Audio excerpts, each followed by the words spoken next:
Mascot Horror has been taking the internet by storm for over a decade now, with Five Nights at Freddy's marking the earliest mainstream showing of what would soon become a major trend in smaller production content.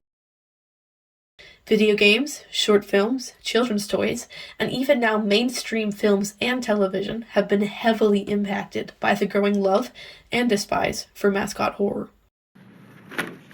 It needs to be big, so we can all fit inside. Mascot Horror is becoming increasingly popular with children and adults alike, as it takes the unassuming cuteness of such characters and subverts that imagery by adding sharp edges, like teeth, claws, and dangerous intentions.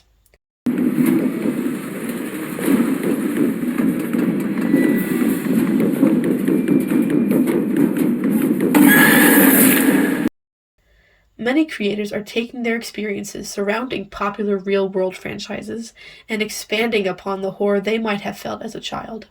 The uncanniness of old mascots, creaky animatronics, and disturbing food franchise characters have given creators a myriad of icons, locations, and aesthetics to warp in creative new ways.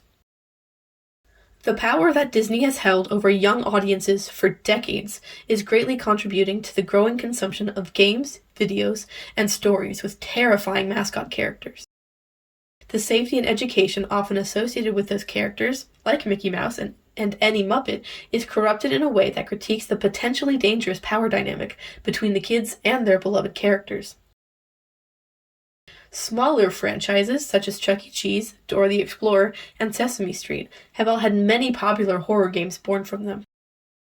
Games like Five Nights at Freddy's take these nostalgic chunks from the childhoods of 20 to 40-year-olds and expand upon it with a twisted and creative lens. Some examples of this include Amanda the Adventurer and My Friendly Neighborhood. I want to go inside.